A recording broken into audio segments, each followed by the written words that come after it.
Good evening, good afternoon, good morning, and welcome everyone for this session on India as EV Global Game Changer. It gives me immense pleasure to welcome you all. As we all know that India is among handful of countries that have signed up for the Global EV 30 at 30 campaign with an ambitious objective of 30% electrification or sales by 2030. I think it's not only a critical moment in the decarbonizing journey of India, but it is also a great opportunity with over an estimated $200 billion market potential and to be a player in the global automotive sector. As we step into this new decade, it's imperative to drive a multi-pronged approach to not only scale manufacturing and spur EV demand, but also realize the full potential of benefits of this transformative transition. I think there are some questions when we talk about how India can play a big role as a EV global leader. Like, what are the opportunities on the supply chain? And what are some of the market roadblocks that need to be resolved to scale India's transitions? And in this journey, what are the policies, the partnerships, and how do we really enable a faster transition? To have this discussion today, we have a wonderful panel. Mr. Ranjit Singh, Senior Specialist, Niti Ayog, Dr. Winfried Dam, Program Director, India German Energy Program, GIZ, Mr. Mahesh Babu, CEO, Switch Mobility, Ms. Erika Myers, Global E-Mobility Director, World Resources Institute, Mr. Rahul Agarwal, Vice President, Invest India, Mr. Alan Abraham, Lead Analyst, BNEF, Mr. Till Bunsen, Transport Researcher, ITF, and Mr. Navin Munjal, Managing Director, Hero Electric. We look forward to this discussion shortly, but before that, I would really request Dr. O.P. Agarwal, CEO of WRI India, to give keynote remarks and launch the commentary that WRI India has come up with. Thank you.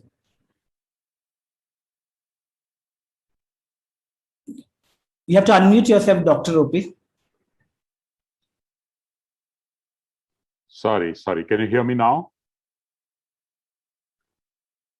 Am I audible? Yes. Thanks, Pawan. Delighted to be part of this panel. Really esteemed panel, and I look forward to the discussions. I think the questions being posed are very important. But just as a background and setting the context for this, the way I look at it, the COVID-19 pandemic really dented India's automobile industry. Vehicle sales fell by about 13% between 2019-20 and 2020-21. The industry also suffered significant losses every day, number of job losses as well across the sector. But while this was happening, the important thing was the electric mobility sector continued to perform strongly. Between January and July 2021, we saw investments worth about 25,000 crores being announced in the sector. And these came from a mix of automotive OEMs, EV startups, foreign EV companies entering India, a whole mix of these. And now with the PLI scheme for advanced battery chemistries that was announced in June this year, I expect that significant additional investments in the battery space will also add to this number. Now, this only shows that the outlook for India's electric mobility transition is very promising. Growing investments and responsive policies by the government, such as the recent revisions in the FAME 2 scheme for higher subsidies, the bulk procurement scheme by CESL, the phased manufacturing program that aims to localize EV and components manufacturing, only goes to highlight the potential for India to become a game changer. However, it is important to note that this transition from the traditional automotive sector to the e-mobility sector needs to be managed well if India has to come out as a net gainer from this transition. The automotive sector, after all, is responsible for 7% of the country's GDP and generates employment for millions of citizens. This is something we have to take note of. So while India is committed to making the EV transition for its environmental targets and to improve its self-reliance for energy needs, it is important to ensure that the automotive sector as a whole retains or even surpasses its very robust position as one of the world's largest automakers through this shift to e-mobility.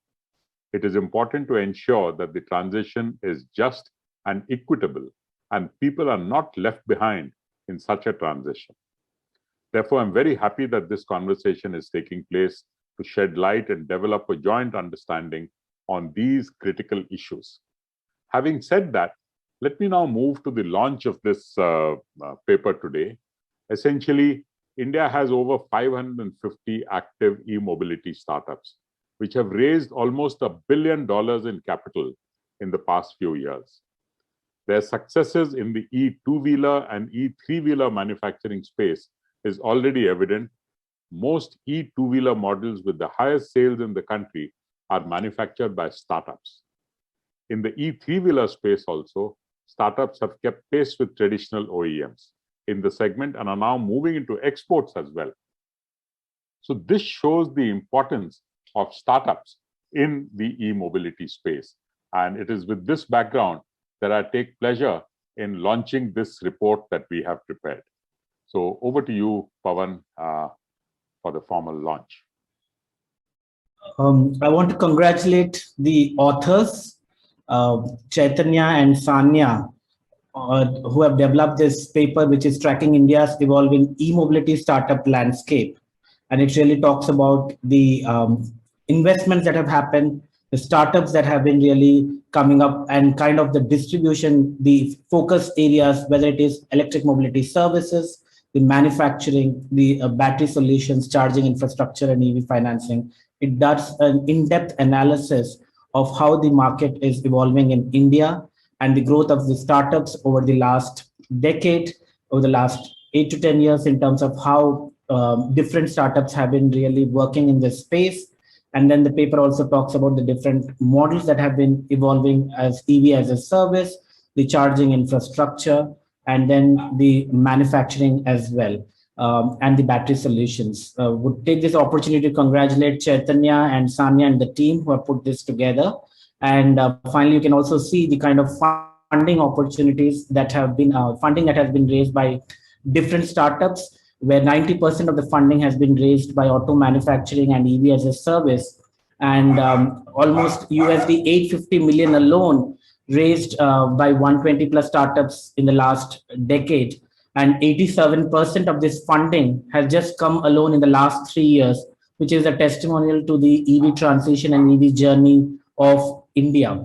And we also talk about the enabling policies for nurturing the startup innovation, which Dr. O.P. Agarwal was briefly talking about, and the need for R&D, further R&D, the need for incubation and shared manufacturing and single window clearance. Please share the link, Chaitanya, and I think each of us can go through. And with that, I will hand it over back to you for setting the context for the panel discussion. Thank you. Thanks, Pawan. I'm just going to share the presentation and take. Thanks, everybody. I will take just 5 minutes to set the context with an idea of how India is currently positioned vis-a-vis the global EV industry. The summary basically from the presentation is that India is still at a fairly nascent stage compared to other countries that have started taking on a more leadership role. But at the same time, there are signs of growing interest and an accelerating ecosystem. Some facts and figures concerning India's automotive sector. India is the 4th largest automaker in the world, producing between 26 to 30 million vehicles annually, of which about 15% or even a little higher than 15% are exported. India is the world's largest manufacturer of two-wheelers, three-wheelers, and tractors, the 2nd largest bus manufacturer, 3rd largest heavy trucks manufacturer, and the 4th largest car manufacturer. The automobile sector also accounts for 7% or over 7% of India's GDP, and directly and indirectly employs about 35 million people. It is also got ambitions to increase the share even further, such that by 2026, it aims to contribute 12% to the country's GDP and generate employment for 65 million people. So obviously, it becomes very critical when we are talking about the automotive industry that in order for it to stay on track with its ambitions and targets, the transition to EV needs to be certainly smoother. How this looks by a vehicle segment level can be seen here. In terms of production, Two-wheelers comprise about 81% of the production market in terms of volume, followed by the passenger car segment at 14%, and some small percentages of 3 or 1% for commercial vehicles and three-wheelers. In terms of domestic sales, we have about 17 to 20 million two-wheelers sold every year, about 3 million cars every year, and about 500,000 or 0.6 million three-wheelers, not e-three-wheelers, sorry, three-wheelers every year. In terms of exports, about 3.3 million two-wheelers are exported every year, 0.5 million autos, and almost 0.7 million passenger cars as per the latest figures. So we can see that the production both for domestic sales as well as exports are significant and high. So when we come to electric mobility, we know that a strong manufacturing market is often accompanied by an equally robust domestic consumer market. So I'm going to start with a quick overview of EV demand across the globe. The global EV market is growing really rapidly at an average of about 43% year on year over the past 5 years. More than 11 million EVs have been sold in 2020, marking the first time that we crossed the 10 million mark, with electric cars accounting for 4.6% of new registrations in 2020. In China, new car sales accounted for about 5.7% of the total share, while in Europe, they accounted for about 10%. In the US, in terms of absolute numbers, about 300,000 new e-cars were sold in 2020. I'm providing these figures as a sort of counterpoint, also because the market sizes are different, but also to show that India is still slightly further behind these market leaders. And while we will see that it is starting to pick up, just to sort of provide a comparative. So when it comes to two-wheelers and three-wheelers, which are the smaller format vehicles, because all these other data points were for the cars, China accounts for about 30% of the global market, and other markets that are also seeing growth in the e-two-wheeler space include the European Union, Latin America, and several other parts of the world, actually, including South and Southeast Asia. Compared to this, the consumer market for EVs in India is still, again, very young. India has the highest number of e-three-wheelers globally, which account for about half of all the rickshaws in the country.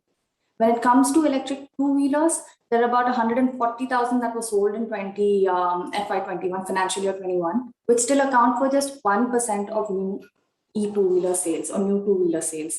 And in terms of electric cars, it's a very insignificant number at this point of about 3,000 to 4,000. Coming to the manufacturing side. Again, we've seen that, as I mentioned previously, there is a very strong link between the consumer market and the manufacturing market, which is why the potential consumer market that India presents becomes very important. But if you see the chart on the left, you find that there is a very close correlation between a country's position as an EV consumer and as an EV producer. Some countries are more net producers, exporters rather, and some are net importers based on their production versus consumption. But again, we see that China, Europe, and the United States are in the sort of dominant categories. Japan and South Korea also do export at this stage. Now, in terms of absolute numbers, again, China has a reported production capacity of 40 million vehicles. This is across all segments, basically. And the US has the highest number of exports right now, with annual exports of, I think, about 200,000 vehicles. And again, when it comes to components, we again know that you can see from the chart on the right that there are 3 or 4 geographies that are dominating in battery manufacturing, which is the most valuable aspect of the components value chain. And it is expected to continue, with Europe gaining a slightly higher position, although China again continues to remain dominant. So where is the opportunity, manufacturing opportunity or the export opportunity for India? There is certainly India is certainly well positioned to export in the electric two-wheeler and three-wheeler markets segments. However, we need to massively ramp up production in order to compete and be a net exporter. On that front, some of the recent developments like Ola's ambitious investments in its factory are notable, which has an expanded capacity or planned capacity of 10 million. And now we're starting to sort of talk about the numbers that are at scale, that make a difference. And in the e-3-wheeler domain as well, we're seeing that all the major leading OEMs in the three-wheeler space have started at least putting out EV models, which bodes well because we need alongside the startups, we also need the OEMs coming into the space. And while in the two-wheeler space, we've been seeing that the OEMs have been a little more reluctant and a little more behind the startups. In the three-wheeler space, at least, we've seen that the OEMs are keeping up with the startups on that front. And some minor export activity has already started in the e-3-wheeler front. And when it comes to components, the PLI scheme that Dr. OP spoke about obviously aims to augment India's battery manufacturing capacity to about 50 gigawatt hours. And India also has a potential to be a leader in the EV powertrain, electronics, and IT architecture based on our existing strengths. Finally, very quickly, a quick snapshot of the investments. The global automakers have invested about 300 billion in e-mobility over this sort of next few years. So again, scale of numbers essentially. If we talk about the individual country or region level, the European Union area has secured about $70 billion in investments in 2019, while China secured about $20 billion. So Europe has seen a massive growth in the number of investments coming into the EV space, EV and component space, while China has been remaining more or less steady. But these are the major geographies, and these are the kind of numbers we're talking about on an annual level. And at a global level, we find that about 139 billion has gone into EVs investments in 2020. Now, if you compare that with India, India requires, or it is estimated to require, about 180 billion by 2030 to achieve its domestic EV targets. And between January and July 2021, it has been reported that investments of 3.6 billion have been announced actually. And this is by a mix of startups, OEMs, foreign companies that are entering India. So it is starting to pick up. Over 6 months, there's a 3.6 billion sort of investment in terms of scale. Apart from that, of course, we know about the government investments. The PLI scheme that we spoke about has an investment of 2.6 billion, while FAME 2 also offers 1.4 billion in demand incentives.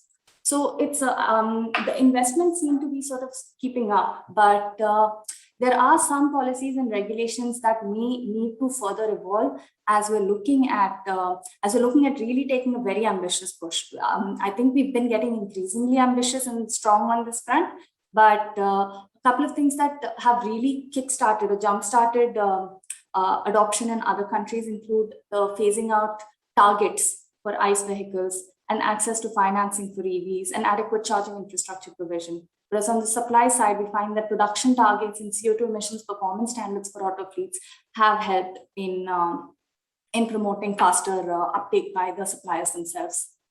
I will stop here, and I hope that this provided some food for thought and can be debated over the course of the session. Over to you, Pawan. Thank you, Chaitanya, for the presentation. And if you can close your presentation, we'll move into the panel discussion right away.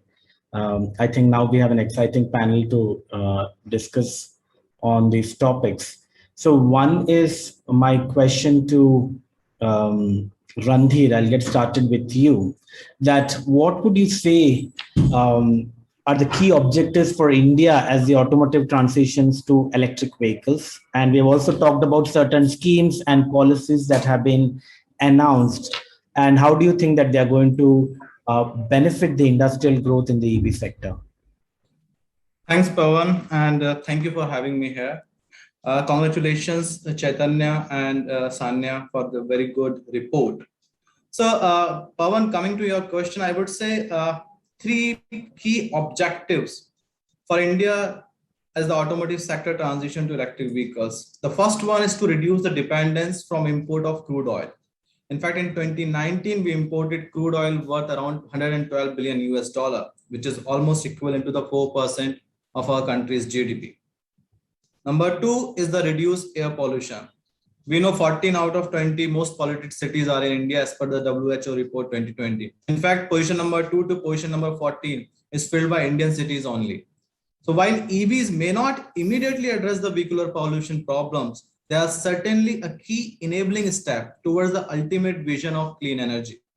And the third is to tap the sunrise sector and increase localization. We have already lost the opportunity in terms of pouring into the sunrise sector such as telecom, electronics, and solar. Now we cannot afford to lose this window of opportunity to lead into this sector. And where technology development in this sector are happening at an exponential rate. Hence, this is imperative that we focus here right now.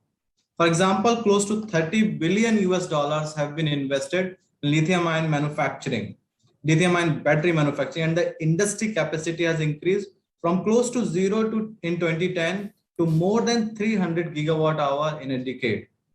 And now what Indian government is doing. So government has taken several initiatives at both central and the state level fronts. This includes both fiscal and non-fiscal initiatives. If I just talk about the few major schemes, in fact, OP sir also talked about these schemes. So first one is the FAME 2, which is with an outlay of 1.5 billion US dollar. It is addressing the demand side of EVs with major focus on two-wheeler, three-wheeler and buses, that is the public transport side. ACC program, that is Advanced Chemistry Cell program, with an outlay of 2.5 billion US dollar over the period of 5 years. It addresses the supply side of EVs, that is battery components, which is almost 30 to 40% of the total EV cost. Now the rest part of the supply side, that is automotive components, etc. This is being supported by the automotive PLI, which is released yesterday with an outlay of almost 3.5 billion US dollars. Now to push the localization, phased manufacturing program is also going on. This enables the local value creation along with this transition. What we see, we envisage that ACC program with 50 gigawatt hour capacity under the program and the incremental capacity that would be implemented till 2030, total import bill of crude oil could be reduced by approximately rupees 1.9 lakh crore. And that is average year-on-year potential battery import savings would be around rupees 21,000 crores. Apart this, we also have launched a Shunya campaign yesterday along with the industry to push the end mile freight vehicle conversion to EVs. In fact, it is heartening that industry has come forward to support this and already outlined their plan for conversion to the fleets to EV. Yes, Pawan.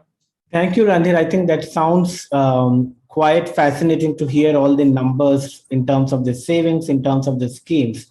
I'll get back to you, but Alan, you heard what Randhir has been saying about in terms of the kind of outlook for India.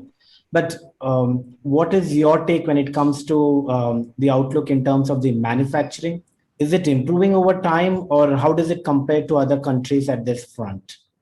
Because we always hear that that US, Europe, and China are well positioned in terms of EV transition, but we clearly see that India has been picking up with the announcement just yesterday. So I just wanted to kind of hear your thoughts around that. Thank you, Pawan. Thank you again for having me on the session today. It's a privilege. Now, to your question on where India stands today, I would like to borrow a few words from OP's presentation today, which is the outlook is still promising. It's just that we are seeing a lot of the activity and the momentum building from a policy level to support supply side and demand side initiatives starting to gather pace over the last 2 years. So we've been talking about electric vehicles and the FAME policies over the last 5 to 6 years. And we can trace back electric vehicle policies all the way back to the first decade, that is 2000s, the late 2000s in India. But real activity, if you ask me, only started to build up over the last 2 to 3 years when it comes to meaningful investments that are flowing into the sector. Now, if you ask me to give you a quick summary of where we think India is today, I would say within the small form factors, two-wheelers and three-wheelers, we have a very promising outlook. For the larger form factors, passenger and commercial vehicles, that might be slightly more challenging to see adoption pick up as quickly as we want it to because of certain challenges with the market. Now, let me explain why I say that. Because if you look at the two and three-wheeler segment and take a view of where into the future we can see electric vehicles starting to compete with internal combustion engine vehicles on a purchase priority basis without subsidies.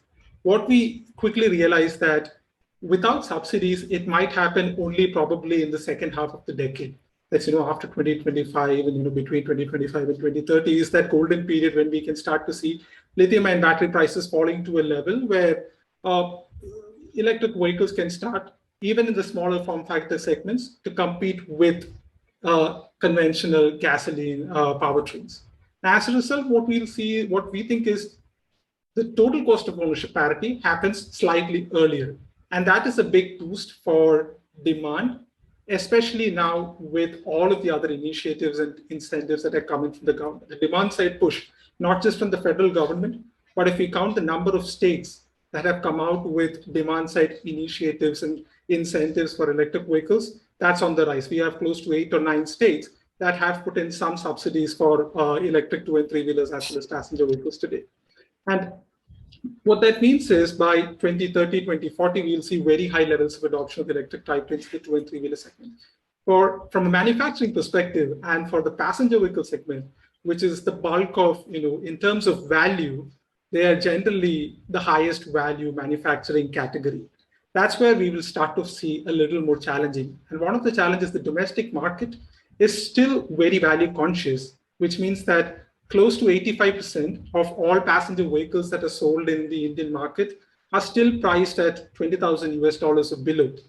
And if you look at the product pipelines of all the major manufacturers across the world, or even Indian manufacturers, an electric vehicle, a long-range electric vehicle at that price point might not happen at least until, say, 2025 or 2026 or around that period, which delays adoption in the passenger vehicle segment. And when we look at how manufacturing is positioning itself today, we see a significant and a strong indication that manufacturing is closely following demand. The new manufacturing capacity for both electric vehicles as well as for battery manufacturing is moving closer and closer to demand centers. As Chaitanya showed in her presentation, we can see large amounts of capital being invested into the manufacturing facilities in Europe, in the US, in China, which are the largest demand centers for electric vehicles today, and possibly for the next 10 years. And that, I think, is one factor that the Indian government has been trying to address, but there are certain market challenges that needs to be overcome if you want to get there.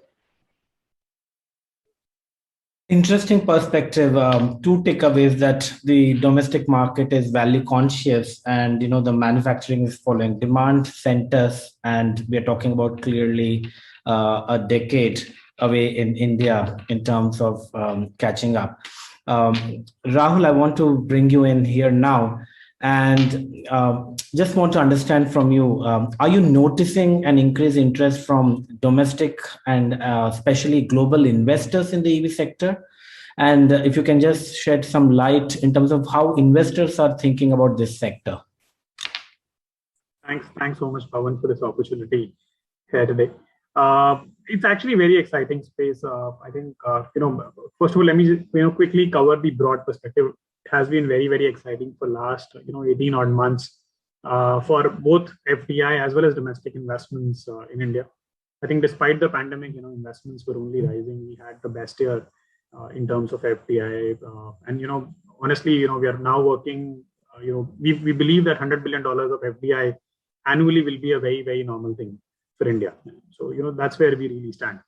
Having said that, I think, what are really investors thinking today, who we are speaking to? India has now, is now at 3 trillion worth of, GDP. And this is the level from where, discretionary spend in the economy starts to increase at much faster pace. In our view, by 2030, the entire automobile market should be about 833 billion, right? So we doubled in last 10 years, but we should quadruple from here in next 10 years. The reason is because of that discretionary spend, which is going to rise in our economy. And I think the same thought process is actually going on with the investors. In my view, whenever any technology becomes viable or feasible, India adopts it at the fastest pace possible. Look at the renewables, right? We have done, we've done wonders there, 100 gigawatt, and we will be at 450 gigawatt for sure at 2030. EV, if government wouldn't have intervened, EV would have been the similar story as well. And I'm actually drawing what Randhir said there. that, by introducing the incentives to begin, at least 3 to 4 years earlier is what we are trying to do now, right? If you really put together incentives today and you include the state government incentives as well, we are already talking about $7 to $8 billion worth of incentives for the sector. In our view, this should translate into $15 to $20 billion worth of investment over the next 5 to 7 years. And we are hearing similar sounds from investors, I should say, because, PLIs are just launched. So, I can't really tell you who the names are, but, that sound from investors has started to come. And, I think that should be our future as well. I want to highlight one thing, right? I think, we will not stop only at OEMs. Right? I think we will do far more in components and in, in technologies, to actually improve existing technologies globally this time. I went to a factory and, met a couple of founders 2 days back, and, they are working on BLDC motors, which should be one of the best in the world, right? I think that thought process is actually developing fast and should be a very good thing for the country. Thank you. Thank you, Rahul. Quite interesting when you say we have to quadruple in India. And I think we have actually kind of helped $7 to $8 billion in incentives, and also talking about advancing by 3 to 4 years. Let me bring Mr. Mahesh Babu to really understand. Would you say that India is positioned to retain its competitive role in the global automotive sector with the EV transition? And how are industry leaders like Ashok Leyland or Switch Mobility strategizing to retain their market lead? Thank you, Pawan. And firstly, congratulations to Chaitanya and Ja for releasing a nice report. I entirely agree with my panelists till now spoke. I think what is Indian auto industry in the last 2 decades have substantially grown and contributed globally. India is a very unique market where we have 2-wheelers, 3-wheelers, commercial vehicles, cars, and almost every OEM across the globe is present. So India by itself, while it is not a large market for cars, but as automotive is substantially important market globally.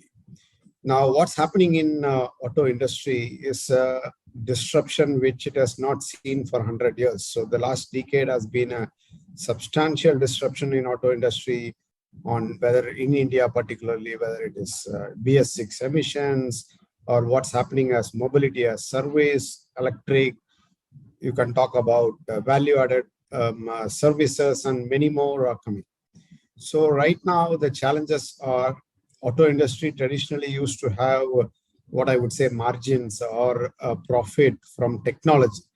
Now we are going to create an entity which is mobility as service. So there is a lot of what I would say pressure from both sides, both from technology as well as services, which is mobility services, which is putting pressure on auto industry. Now, auto industry by itself is preparing on both sides. Today, if you look at EV, most of the technology is owned by auto industry themselves. Look at battery packs, BMS developed by many OEMs. Look at value-added services like mobility as service, which is now going on in buses or even CESL tender. I think we are in a cusp of complete revolution in mobility as mobility globally. And India is, I would say, in my view, is not lagged. It is still under what I would say learning curve. I think no country in the world has reached a mature stage in electric mobility. Each of them are learning. So when each of them are learning, India may be a little bit lagging, but we have not left far away. So I would say, look at Indian industry today.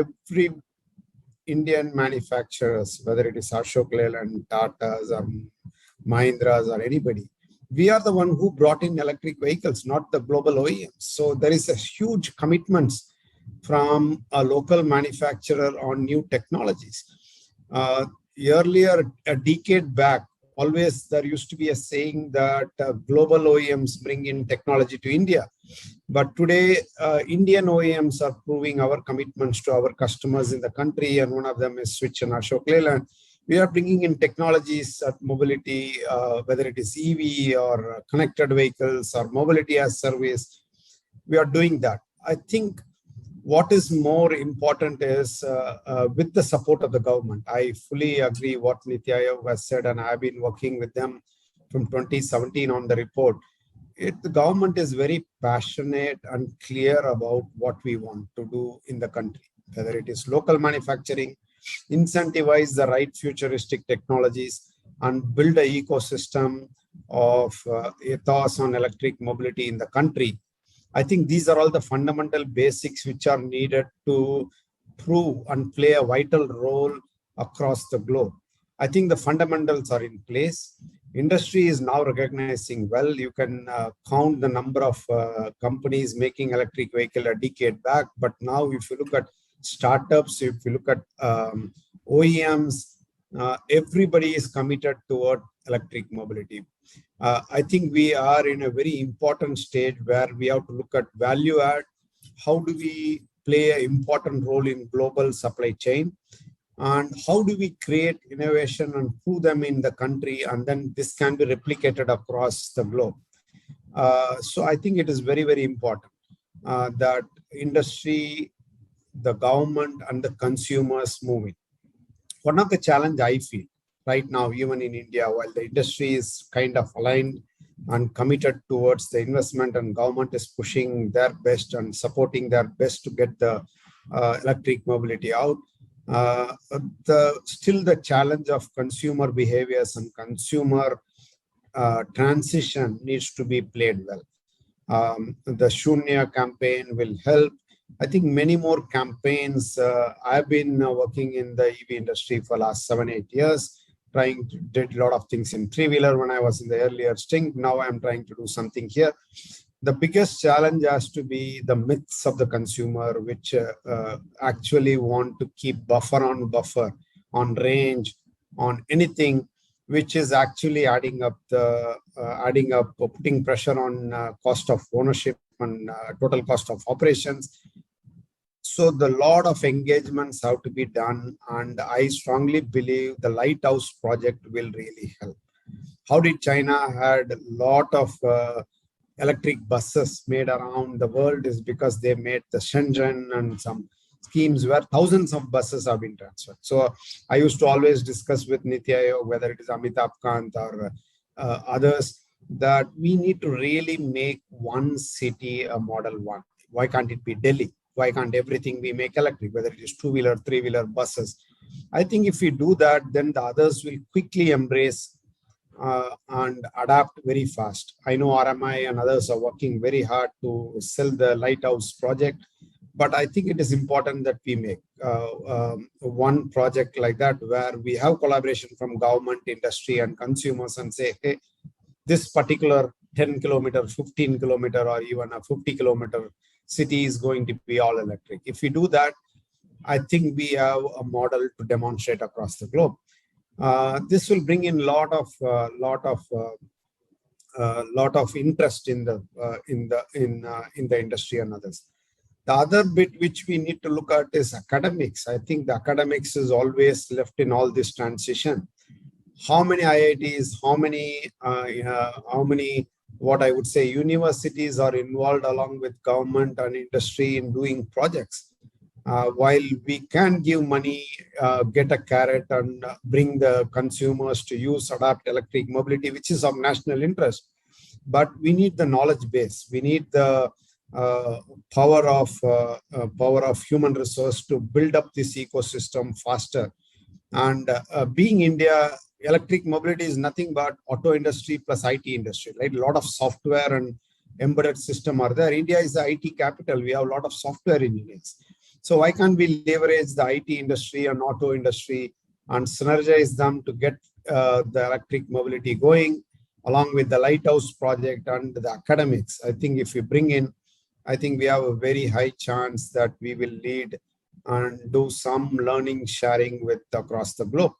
This is my view, and I think it's going to happen. I don't think anybody is saying no to what I'm saying. I think everybody is looking at priorities. And if we look at this, bringing them together, I think we have a very high chance that India being in the global map on EV, and we are in the right direction. I hope in this decade, which is between 21 to 30, is very, very important for industry, for the government, and for the consumers. And I believe we are doing almost everything right to make it happen. And we need to do a little bit more and more, and we'll have to find ways to find innovative ways of consumer adaptation, both in commercial and personal segment. And if we do that, we have a very high chance to play in the global supply chain. Thank you. Thank you, Mahesh. Before I move on, I have one more question for you, but I wanted Randhir to quickly respond. Randhir, a very brief response from you before I bring in other panelists. What is your response to Mahesh's idea on this lighthouse that he's talking about? Can we replicate Delhi or Chennai or any of the cities as a fully electric city? So quick response there, and then I'll continue.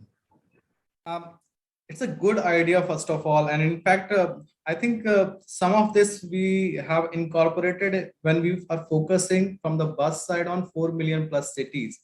So the idea is to flood these 9 cities, not only from the public transport segment side, but also the EV infrastructure side.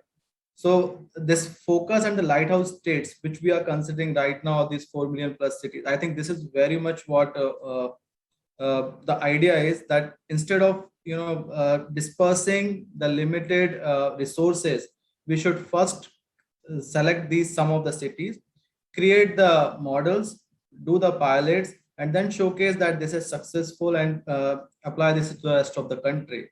So of course, this is very much what has been already incorporated in the remodeled FAME 2, as well as the EV infrastructure side, which you will hear soon. Thank you, Randhir. Moving on to Dr. Dam, what we have been talking about this transition in terms of the industrial evolution that is happening right now from ICE to EVs. What will actually enable this to be a just transition? Because I think we are talking about all the transition happening, but are we forgetting that is this going to be a just transition? Is it going to be an equitable transition? And I think to that extent, what would you suggest in terms of the initiatives and policies that we should look at? Well, thank you very much and having me on the panel as well. And thanks for all the comments already. I share those. Let me, before I answer your question directly, let me comment on a few other things. One thing for Randhir from Niti Aayog, another argument, of course, CO2 emissions. To achieve that, we of course need renewable only electricity, and we need to enable that. And then reducing CO2 emission, reducing global warming, then it's part of just transition as well.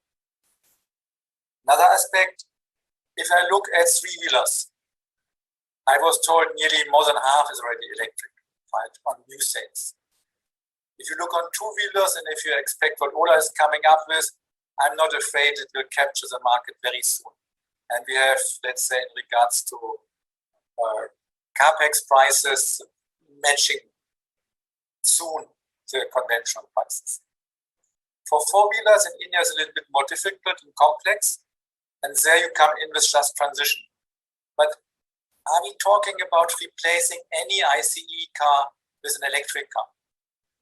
And just had a fair at Noida, thankfully saw the traffic jams every morning. That cannot be the solution. So what we do need actually is much more public transport. And converting it to e-vehicles, fine, needs to be done.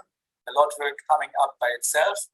For the other segments like four-wheelers, we should think already a little bit ahead and think about charging infrastructure. Nowadays, we are talking about, I don't know, a few percentage. We are talking about hopefully fast charging along highways. We do need much more and higher fast charging in towns as well. I'm not talking about 22 kilowatt. I'm talking 100 plus kilowatt. That a recharge can be done within minutes, not within hours. But what I'm thinking of is, on the other hand, you need to charge wherever the car is being parked. So how do we discuss about using public ground where cars are parked right now overnight and set up charging infrastructure there. So I'm not thinking about 1% of cars being converted to electric. This can be done easily and can be done tomorrow, and it's a question of how industry will pick it up. I'm talking about 30% plus. And then we would need many more charging opportunities. And we are not talking about those chefs only who have their own parking lots at their houses. So we need along the roadside charging opportunities. And we need to start discussing who is in charge of that, how is the municipality allowing those kinds of chargings being set up and so on. And this will take quite a while. So let's look ahead, far ahead, and I'm extremely positive and optimistic about India. And in regards to just transition, two-wheelers, three-wheelers, no issue. Cars still is an issue, but let's think about public transport. Then you are here with just transition. It's not fair to force someone into his own car he doesn't like to go. And check as to other cities like Paris, Copenhagen. No one is looking for its own car. It's far too costly. It's far too cumbersome. Don't think about this. Thank you, Dr. Dam. I'll get back to you. I think that's quite interesting in terms of, the two-wheelers, three-wheelers, and buses obviously being a mode for, the transition to be equitable. Moving on, Erica, turning to the US, thank you for joining us early morning from there. What are some of the policy or initiatives that have been undertaken in the US to move manufacturing into the EV era?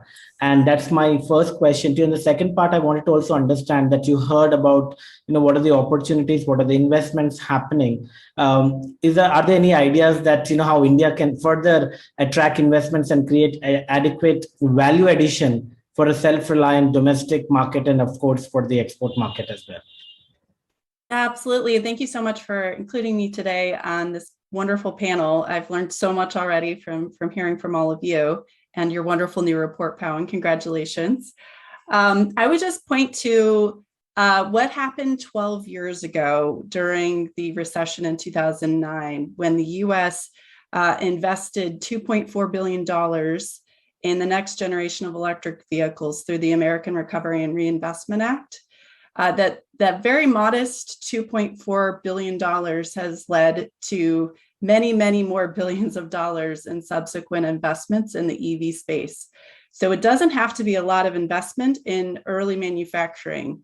It can be modest. It can get the seed capital that a lot of these startups need that led to Tesla, which has suddenly become one of the most valued companies in the entire world.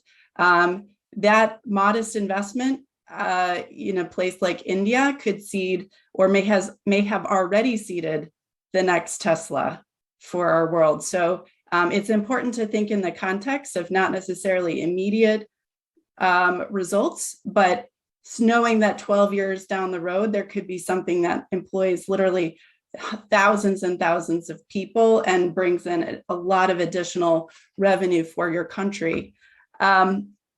The other thing I wanted to point out is that kind of investment also seeded the next generation of labor to help support the EV transition. So those were people in their earliest parts of their careers, including myself. I was involved in deploying some of that funding in the state that I worked in at the time. And because of that experience has led me into a very fruitful career in e-mobility. So I think that's another way to think about it is this kind of investment not just helps support the startups, not all of whom will succeed, but it definitely helps support the labor that we need, the people who would be providing that ingenuity around the technology, the business models, the financial models that then help support other startups or larger companies within their career. For example, the early folks from Tesla have all gone on to start up many other companies as well in the US and elsewhere. And so it's a way to really excite and attract the next generation of talent, and knowing that a lot of the IT folks in the world are based in India. you could easily attract folks that would otherwise be coding for a company like Microsoft to help code for an electric vehicle company and potentially help do something more tangible and exciting as a result. So some of the things that we've done in the US that I think could be applicable to India to help get that started are obviously grants towards production and research and development of vehicles, batteries, and other components. It could even be in the form of a loan. So for example, with the Tesla example, they received a $465 million loan from the Advanced Technology Vehicles Program in 2010, which they then paid back by 2013. And they have also received another $2.4 billion in federal, state, and local subsidies as of late 2020. So I would say that particular investment paid dividends. I would also say early investments in infrastructure could go a long way to helping promote EV adoption, especially among those early adopters. There's some research that suggests one additional electric vehicle charger per capita is associated with a 7.2% increase in battery electric vehicle purchases, which is a very, that's a very strong number. Tailoring tax incentives and other monetary incentives closer to point of sale. So for example, rebates and sales tax waivers are effective because consumers heavily discount future savings. So for example, there's research in 2018 that suggests an increase of rebate by $1,000 increases BEV sales by 7.7% versus a sales tax waiver, which only leads to 5.9% BEV purchases. So obviously thinking about what are the incentives that will drive more adoption, so tailoring incentives according to what consumers prefer would be helpful. And then finally, leveraging government purchasing power to electrify electric fleets. There's externality of knowledge spillover and support for a growing market. In Sweden, they found a correlation between municipal battery electric vehicles of increased market share by 0.2 to 0.3% for every 1% of vehicle that they converted to electric within their fleet. So even just maybe converting the most visible of your fleets. Here in the US, we're focused on electric school buses because school buses here are the most visible and widely recognized type of fleet vehicle.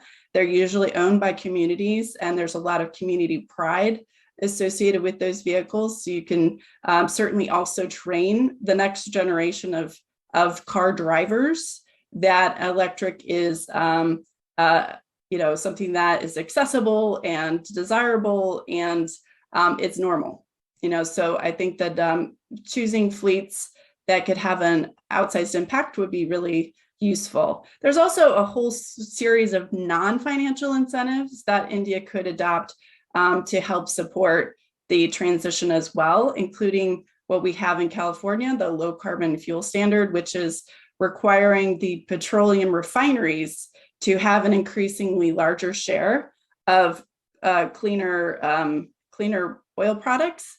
And so it creates a credit market by which they can purchase credits from other alternative fuels, including electric vehicles. And then those dollars that are recouped from the sale of those credits go back into increasing the amount of charging infrastructure and other alternative fuels infrastructure that then again lead to the cycle of more demand by consumers. So there are definitely lots of different policy strategies, but those are the things that I wanted to highlight that we found particularly effective in the US. Thank you, Erica. I think specifically this point that, the skill development, like not all startups may be successful, but, the investment that is going in the skill development when folks are working is actually an indirect benefit that anyway we are deriving, and, then people will move on.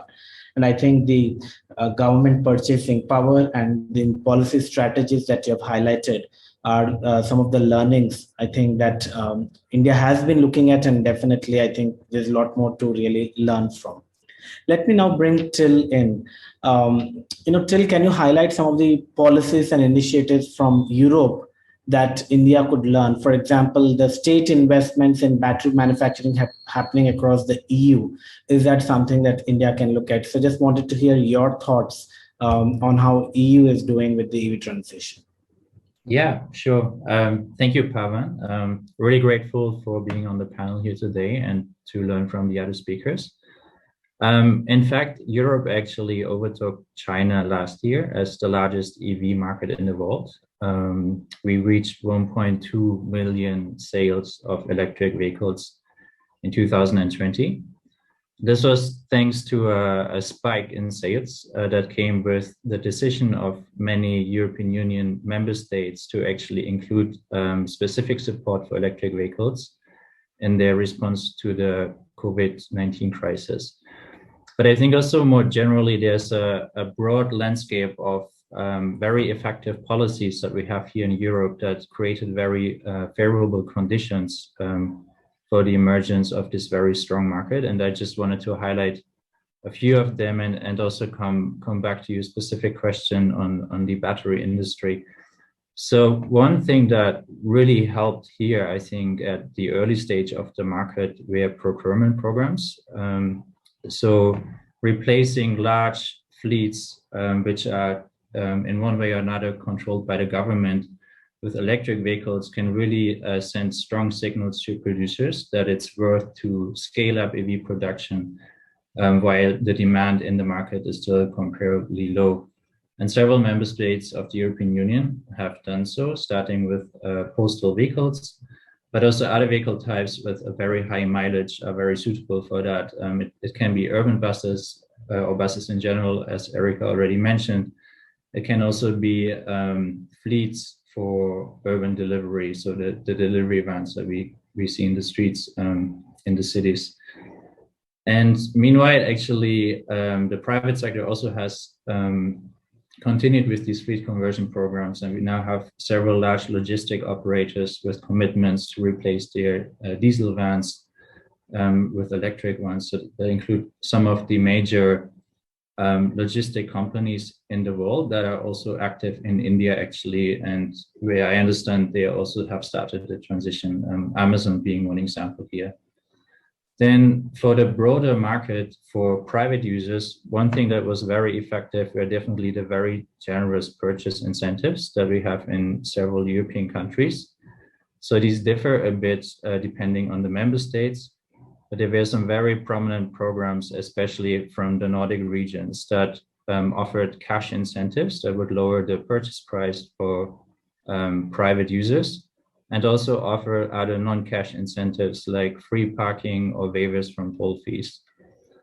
And this has been very successful in really pulling demand and in bringing the cars out in the market when the gap in operating costs, or the gap in total cost of ownership, was still significant a few years ago.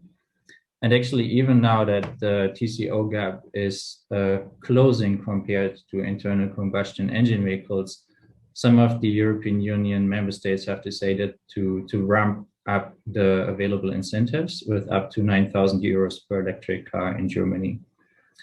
And then another really important factor that I think other regions could learn from, which is more a market pull program than a market push incentives, are regulatory requirements. I think here a lighthouse legislation in Europe are our very strict fuel economy regulation standards, which are really key incentives for the OEMs to bring electric vehicles on the market. The current legislation actually requires the manufacturers to reduce the average emissions of their cars by almost 40% within the next 10 years. And there's currently a proposal on the table to increase the ambition of this regulation to cutting emissions by over 50% or 55% to be specific, under the Fit for 55 proposal. And actually by 2035, we currently discuss whether we should fully phase out sales of non-zero emission vehicles. So here again, it's a very strong signal that is being sent to the industry to invest strongly in the technology and to make it accessible to all users. And then picking up a point that was raised before, one thing that is really important is, of course, the availability of charging infrastructure. And also here, there are new developments. So in Europe, we have the Alternative Fuel Infrastructure Directive, which suggests deployment targets for member states to reach a certain EV to EV charger ratio, just to make sure that drivers have them available and that this does not pose a bottleneck to market growth. And there are actually now discussions to make this directive a binding regulation that would ensure that there's no EV driver who is not going up, to ensure that there's no interested EV buyer who decides not to go for an EV because he or she would be concerned that there's no charging infrastructure available around his or her house. And then you did mention the importance of the battery industry. And also here we have some exciting developments in Europe. Definitely building an electric car is not the same as an internal combustion engine vehicle because you have to have battery production, and you should ensure that the availability of battery production capacity is not posing a bottleneck to your industry. And this can be a challenge because several European car manufacturers have really announced a very strong scale up of EV production. However, we now see that more and more European OEMs are at the same time investing in production capacity for batteries. And this is not just important to ensure that this does not become a bottleneck for the market, but it can also, I think, reduce some of the impacts on the automotive industry and also the labor markets that can come with an EV transition. So there are concerns that a growing EV sector will have impacts in industries that are very reliant on producing ICE cars. However, if you actually manage to invest in the local battery industry and to create jobs in the battery industry, you can actually compensate for some of the changes and transformations that you will see in car production just by creating jobs in battery manufacturing. So these are just some of the things that are happening in Europe. There are many more, but yeah, those are the ones that I wanted to mention. Thank you. Thank you, Till, for highlighting the initiatives in Europe. And welcome Mr. Navin Munjal, who has just joined us. Randir, I have a question before I go to Mr. Munjal. One question for me is, from the Europe that we heard, they're talking about phasing out, with a targeted date of the ICE vehicles. Do you think that's something India can think of? Definitely. Pawan, I think definitely India can think of when finally we should stop the registrations of at least in one or two segments, starting with the two-wheeler segment, then maybe the three-wheeler segments, or vice versa. But of course, detailed study needs to be done. Industry has recently switched to the BS6 and still the recovery has not happened fully because of the COVID restrictions and all. So a lot of investment has gone not only from the automotive OEMs, but also from the OMCs. A lot of money has been put into the system. This also needs systematically to, they should get back this money, first of all. Secondly, the type of requirement or the type of demand we have in our country, that type, currently we don't have that much indigenized capacity to fulfill that type of demand. And it needs a phased change. So that's how, when this phase change or when this inflection point will be, that of course needs a detailed study. And I think it would be imperative that this study could be done soon. And of course, date might be later, but if it can be announced maybe this year or the next year, so that gives a very positive signal, in addition to a lot of things which government has already done fiscally and non-fiscally. Absolutely. I was just seeing more as the, the stick and carrot mechanism, and I think this could really be a big push for the EV industry. And I thank you for sharing your views on that. Welcome, Mr. Munjal. And I had a question for you. Do you see that the two-wheeler market is ready for export, or is it really going to only, specifically the electric two-wheeler, obviously, or is it only going to cater to the domestic market right now? Thank you, Pavan. Good evening, everybody. It's a pleasure being here today. The volume is quite low, Mr. Munjal. Is it just any better now? Yeah, much better. Yeah. Sorry about that. Thank you, Pavan. Thank you, everybody. Good evening. It's a pleasure being here today. My apologies for being late. I was in another meeting. So, Pavan, to answer your question, before that, I'll just say that I totally agree with what Ranveer was talking about. That we could have a cutoff date, and that could be more for certain categories rather than across the industry. I think that's the way to do it. But you do need that. That's a very important factor. Now, in terms of whether India can serve as a base for international markets, we certainly can. We are a very strong base when it comes to manufacturing the IC engine vehicles for other parts of the world. There's absolutely no reason why electric cannot be the same way. Now, while that said, we have to also be conscious of the fact that, our supply chain right now is not a very robust one in India at this point. We don't make the batteries ourselves, so we are importing the cells. We are assembling the batteries, though. So we need to get volumes. So as we get more volumes, as we get more traction, it becomes more viable for the supply chain to fall in place. At this point, we do find that if we import components versus if we were to manufacture them in India, the cost in India actually does go up simply because of the volumes. And if we compare ourselves to a country like China, where the volumes are running into millions of units every year. And in India, we are only at few 100,000 at this point of time. No doubt will increase, but right now that's where the scenario is. So our prices do go up. When we look at different markets, whether it's Asia or we look at Europe, or even if we look at Africa, we have to compete. We have to look at ourselves as being globally competitive and not just, coming from India from that perspective. So we need to have a very, very robust local supply chain, which is at par in terms of the costing as what we've got from other countries, whether it's Vietnam or China or Thailand or Indonesia, etc. And in terms of the design and the capabilities and manufacturing should be actually even better in terms of the quality. And that's where we're going to be able to go into the international markets. So there is a lot of interest in the international markets. It's there from both electric bicycles, because that's more to do with the anti-dumping duty that exists in Europe on the Chinese products. There's no such anti-dumping duty on the scooters. So it's a level playing field when it comes down to it. So that is where we would, if we have to go into the international market, some kind of support from the government would be required. There are numerous steps that we have suggested and what we could recommend. And one of them is, for example, at this point, till our supply chains get strengthened in India. So we are firm believers of Atmanirbhar Bharat, of manufacturing in India.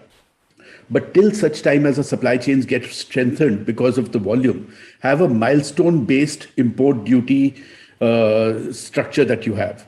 Rather than just having it on an annual basis, build it on milestone basis.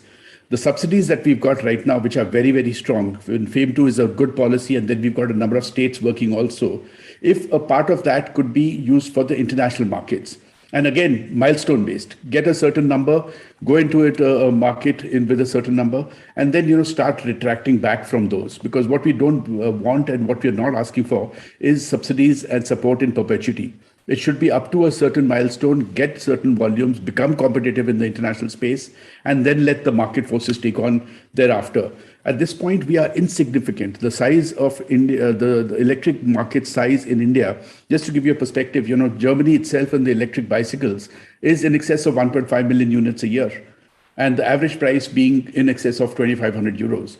So you're looking at a market which is a highly mature market there. In India, we are still nascent from supply chain and from the product category. So we can get there, but we need to tinker with some of the policies that we've got. Just a quick question on that, Naveen. What would you say would be a milestone-based number to say that, okay, we'll need subsidies or incentives till this point? I'm just curious. See, that's a highly debatable point. But I would say, at least, you should look at something like 20% of the existing industry That's a decent number. So 20% of that number would mean about a 4 million unit number over the next thing. But again, like I said, this is debatable. Whether it's 4 million or it's 3 million or it's 2 million or it's 5 million, that's something which can be debated and which can be argued about. But I would say, a lot of these things should be milestone based. Fair enough. I'll just get back to have a couple of more questions for you, but let me bring in Alan. How do you think that India can strengthen its auto and the component exports in the EV era? It's a good question, and I think a lot of the people on the panel already touched about where India's strengths are and what it should target for, right? Like Mr. Munjal already mentioned, being globally cost competitive is important. And to target that is the first and most important thing without compromising on quality. So he hit the nail on its head when he talked about how India can compete in that space, right? But having said that, what we should understand is the global electric vehicle market, at least for the next 10 years, is going to be driven by a few key markets, which is, say, Europe, China, US. And these are all fundamentally very different markets from a market that is India. These are all heavily light-duty vehicle markets. India is a heavy two-wheeler and three-wheeler market. So what India has as an opportunity is that it has to create solutions which it can then take to similar emerging markets across the world and create scale there. And that is where I think we can create a globally cost-competitive solution or a manufacturing enterprise as well. So looking at it from a manufacturing and assembly of the vehicle, going back all the way into manufacturing of components like batteries or even controllers and motors, etc. These are all now being heavily imported from various parts of the world. But if you look at, so we did some math on what happens. So again, like now Mr. Munjal mentioned, when we look at the scale that India is operating today, and we try to do the math on how much would it cost to manufacture battery cells in India, it certainly comes out to be more expensive. But once we provide the scale, say 50 gigawatt hour as per the ACC PLI scheme, then what we start to see is that India can be one of the cheapest places to manufacture batteries, provided they have access to the same level of cost structures when it comes to sourcing materials, etc. So that is a different, slightly more challenging question with a lot more geopolitical challenges involved. But if you have access to the same level of material cost, then manufacturing in India can certainly be cost competitive. And manufacturers in India have always been frugal with management of costs, and that has resulted in we having one of the most cost competitive auto manufacturing industries in the world. So just to say that, what we need to really focus on is to make sure that we slowly look at creating sufficient volume within the market of India and trying to use the scale to create solutions that then we can scale up in other similar markets over the next 10 years. But since you're talking about auto, before taking it too long, one other thing what we should understand is electric vehicle is just one of the pillars that's enabling the mobility transition into the future, right? There are other pillars that are also moving. And one of the technology I think that currently is not in discussion because of certain challenges is autonomous vehicles. It's got great potential over the next 20 years. And there have been many occasions where ministers have said that this is a challenging issue with respect to the impact it would have on huge employment opportunities it is creating in the transport industry. But we alluded to the tech talent pool that India has, and machine learning and artificial intelligence and all are looking at autonomous driving as one of the key technological problems that needs to be solved over the next 2 decades. And if we can create, again, taking the references of light boxes here or lighthouses here, lighthouse cities, creating sandboxes where the Indian industry can scale up these solutions and use the talent pool that's available in the market to create solutions. And then these technologies are very well can be deployed in developed markets like US, Europe, or China, where they have a larger potential. So those are also factors from an auto manufacturing and competitiveness perspective, we'll need to thinking about what are our competitive strengths, and then trying to use that to take advantage of markets where we otherwise don't have an opportunity. Sure. Fair enough, Alan. I think kind of agree with what you're saying. Randhir, I have a specific question for you on the battery manufacturing. We understand the scale of battery manufacturing in India, in China, and even in Europe now. We heard from our fellow panelists. How do you think that India's PLI scheme can, reinforce and bolster the battery market? Do you see that it's going to pick up, or what's going to happen? So, Pawan, first of all, India currently definitely needs not the battery, I would say cell manufacturing. So that assembly of battery is already happening, but the cell manufacturing is something which is not happening in India, especially the advanced chemistry cells. In fact, this ACC PLI, which is at 18,100 crore, around 2.4 billion US dollars. This basically targets the crux of this question. That means the cell manufacturing. And in fact, people might have already seen, we are deducting the assembly of the pack from the value addition. So that means the full focus will be on the manufacturing of those components, that parts, anode and cathode and binders and electrolytes, which are currently not present in our country. If you see that, there are several reports which come out internationally, and BNEF's report, for example, those reports mainly focus on the industry which produces more than 10 gigawatt hour of the, the battery production, which is not available in India. And of course, that's why that particular cost is not available in India. If somebody is projecting that 135 US dollars per kilowatt hour or something like this, cost is going down. But in India, that $135 per kilowatt hour, that goes to the 180 or 190.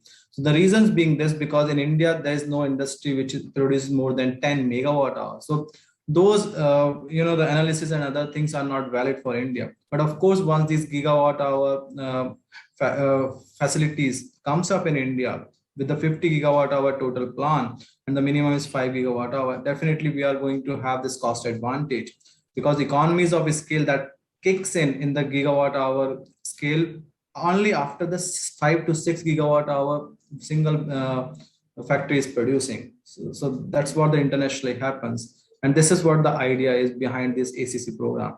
So I'm sure that going forward with this program, with the success of this program, and we are already seeing so much enthusiasm and industry is having. People are reaching out to us for 2.5 years. We have reached out to several stakeholders, discussions at various forums, and we are going to launch it soon. Launch means the RFQs and other things will be coming out in the next 15 to 20 days. Thank you, Randhir. I think excellent to hear how the PLI scheme is going to roll out. Let me bring in Dr. Dam. How do you see that green financing or climate financing can have impactful investments in the e-mobility sector? Do you see that actually happening? Because we are talking about this transition, but we also are talking about wanting to see impact, social impacts as well. And also, if you would like to touch upon the role of startup ecosystem in promoting innovation, that would be really helpful. Plain answer is yes. So I don't see any major financing constraints in the sector. So KfW, our sister company, is more than happy to lend the money required for big scales, bus scale programs in the thousands in India. So that's no issue. I think, coming back to my charging issue, there are tiny things which could be improved in India, like, for example, make it mandatory in the building bylaws. Whenever there's a new building being set up, ask and request to be charging ready. Yeah, and this should be a natural thing to have and be required. It doesn't cost anything, or very slight thing, and it helps so much to improve the required infrastructure tomorrow. Same, I really love the idea of having a model city in India. Financing would be available. PM Modi asked for sun cities. We could easily ask for a voluntary upcoming from states to declare a city or well-known tourist place to come up and become EV only area and city. So it's not imposing mandatory on large cities. It could be done, but why don't you incentivize the cities to come up from themselves? And then financing would be available for them, for sure, to support them. Thank you. That's quite heartening to hear that financing you don't see as an issue, and to say that there could be cities that can really fully go towards electrifying their mobility modes. Rahul, let me bring in last round of questions to my panelists. That what role do you see for startups in the e-mobility sector? Would you say they might become competitive with automobile industry going forward, given the disruption? And we see that's already happening. And would you see new market leaders emerging? Thanks, Pawan. I think honestly, if you look at the list of the current OEMs, most of them are startups. I think even the known brands are startups of those companies to an extent. Honestly, in my view, and I think Alan said that in the beginning, I think a huge disruption is happening, and whenever that disruption happens, new brands come up, right? And we've seen that globally in every industry. If you have to look at case studies for auto, I think it's absolutely true. How Asian companies actually became world leaders. I think it's all because of that disruption at at various levels which happen, and EV should be no different in my view. I think in the beginning, Mr. Agarwal covered that a huge amount of investment, about $1 billion, have already come in for about 500 startups. And that talks about how things are going to change. I actually work on financial investors initiative as well. I actually had that piece, and if you really share experience there, I think smaller investments lead to much larger investments later on. So you look at the e-commerce space, and compare the investment sizes, back in 2010, 2012, and then you suddenly see 2018, 2019. How the entire landscape changed. EV should be no different, right? I think next 3 to 5 years, suddenly we'll speak about valuations, very, very steep valuations there as well. Money will be available, and this is very, very exciting about India. Today, what was not available 5 years back, big checks, today they are available. Valuations are now getting closer to developed market startups. So I think that should drive the change much faster. Here, I want to add, quickly on what Invest India is doing. I'll take less than 30 seconds. So, all of you know about Invest India. We're the National Investment Promotion Agency. We work with investors and helping them ground investments at one level. Work on policy as well. Whatever investor wants to say to the government, we come in there. But there are two more very, very interesting angles where we are working on, and this is applicable to EV as well. We have an initiative known as Agni, where we work on commercialization of innovations. And there are a lot of innovations done by Indian innovators, which are in EV space, whether you speak about, motors or battery packs, or, various kinds of vehicles. There are a lot of such innovations which are available on the website, and any of the participants, any companies can come in, partner with those innovators and, scale them up for global usage. So we work there for creating more, doing more, promoting more innovation, and then converting that innovation into commercial enterprise as well.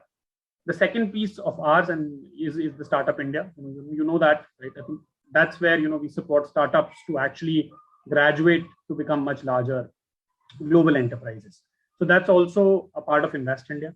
So if you really look at the entire value chain, we work on the innovators, we work on entrepreneurs, and we work on large investments coming in from global markets. So all three of that we are putting in. Yeah, thank you, Rahul. Interesting to hear. Erica, let me just quickly bring in for a quick response. That what do you see is happening in the US market? Is it the traditional manufacturers who are moving fast enough into the EV transition, or is it the sector is being driven by startup activity other than Tesla that we have heard about? Yeah, I mean, Tesla has redefined what a car is, right? And I think that's an important distinction, is that it didn't just take what already existed and slapped a battery in it and said it, we're done. They've redefined the entire experience.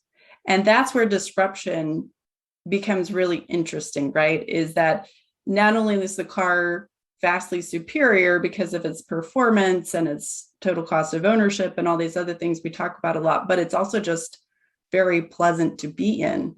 And because they thought very thoroughly about their charging infrastructure network, it's basically seamless, right? So you can literally go anywhere.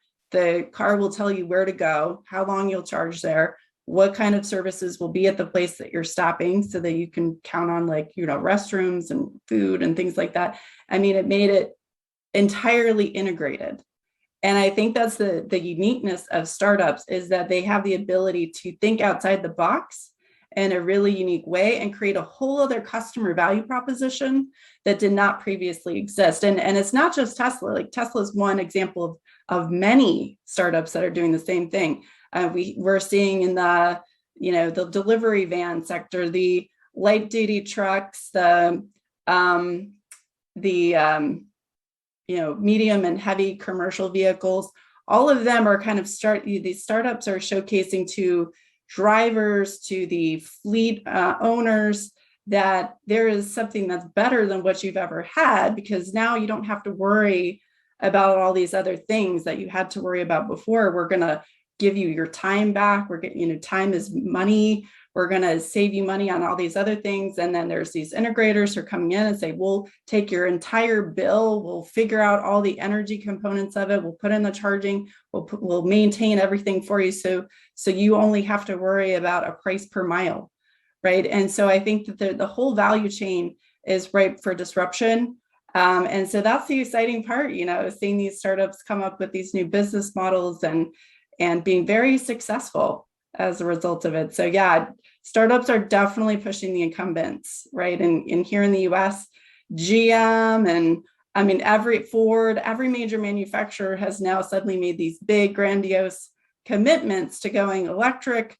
And GM specifically has announced they're going to invest $35 billion in electric vehicles over the next 30 years. They're going to become entirely electric or hydrogen. And it's really, for me, been surprising to see this mental shift in just a very short period of time within the last few years, because I think the incumbency, oh, wow, like this startup actually has a product that people want. Like, we're surprised. So that's how that happens. Fascinating to hear.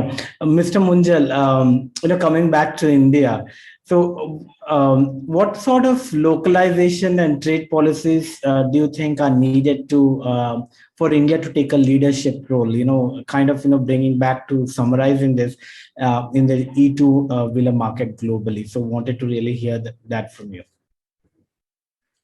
See, India is a very, very large two-wheeler market, IC engine. It's a 20 million unit market. And that market could definitely see a shift towards electric, and that can convert. Now, one of the points, what we were talking about earlier, and what Randir also mentioned, was about having a policy. When do you really want to convert? So there are 20 countries around the world which have set their goals in place to say that by such and such date, which could be 10 years from now, it could be 15 years, it could be 12 years, 7 years, 5 years. Again, you break it up into different segments. There are states who are doing that. Delhi government, for example, is talking about 25% of electric two-wheelers on the road by 2024. Now, like this, we need to set our goals in place to say by what date do we really want to convert to electric, and then do a backward calculation from there. What is required? What level of infrastructure? What level of supply chain? What level of manufacturing? Things will fall in place once we have those goals in place. And those goals should not be too long. Earlier, we were looking at a goal of 2047 for beginning to convert. Now, that's way too far. We need to do it much faster, and we need to do it faster for multiple reasons. We've got pollution, and we've got air pollution, which is a big factor here in India, and of course the oil dependency across the country. So I think we're going to we're already going to see a shift now happening. So some of those elements are in place. Now subsidies are in place. So we've got a strong FAME 2 subsidy, which is in place now as of June. We've got a number of states pushing their subsidies on top of the FAME 2 policy again, which is again helpful. So and what's happening is, because of the oil price being at what it is, the petrol and diesel price is the highest that it's ever been in India. We are now at over 100 rupees a litre in most parts of the country. And the TCO, which actually already there was a gap between the IC and electric, that has widened substantially. So your initial purchase price of electric is now lower than IC engine in terms of not exactly the same performance, or slightly a notch lower, but in terms of the city speed category, as we call it, 45 to 55 kilometer speed vehicles with about 80 odd kilometer range. So these are cheaper than your 100cc or 110 or 120cc motorcycles and scooters. The TCO gap has widened. Now the gaps to be bridged are more to do with financing, which is not there. Mandating. Now, even if you don't do consumer mandating, you can at least do B2B mandating. The delivery vehicles which are being used, which is an aggregator model, are generally very old vehicles. These are BS3, BS4 vehicles. They're not even BS6 vehicles at all. These vehicles need to start converting to electric, and they can easily do that. We need to create a charging infrastructure in place in India. What we require, again, different buckets. What we require for two-wheelers is just 15 amp wall charging outlets in every building that you do. Dr. Dam was talking about, having buildings with the new policies, etc. But let's not even talk about the new buildings. Even the existing buildings can actually get that, because just to focus on the new buildings would take too long. So there are numerous steps which can be taken, and then support to the supply chain. That's a very, very important factor. Cells and batteries is one part of it, but then we've got another whole load of other factors also. We've got the motors and controllers and the BMS and the black parts and the mechanicals, etc. So we can begin to see a shift here. We can see a huge shift towards electric, provided some factors also fall in place. And another factor, which is a non-physical factor, is that of creating awareness. At this point of time, awareness is very, very poor across the country. And that's something that we really need to work on from a governmental level also. There is a lot of noise from the industry. The government also needs to push it just the way that they did with the LED or with the solar, etc. Those are some of the factors. Thank you. With this, we bring to the end of the discussion. I would just say quickly, everyone, is there a one-liner that you want to end with? So we'll start with Erica on that. So really, please keep it very brief. Just one-liner from each of you on this transition. Thanks, Pawan. Well, so I would just like to say that as we think about the EV transition, it's very difficult to conceptualize where we are today and a future in 30 years that is completely different. Everything about electric vehicles will transform literally every part of our lives.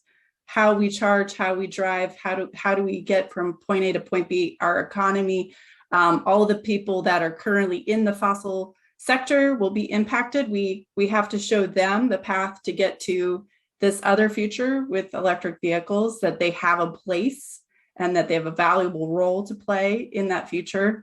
And how do they do that? And so I think it's just about reimagining what is possible. Excellent. Reimagining what is possible. Alan, very brief, we are over the time, so just quick one-liners from each of you. Sure. I think the question is about when and not whether it will happen or not. Still, there is a lot of comments about whether electrification is the right way to go ahead with the transport sector decarbonization goal.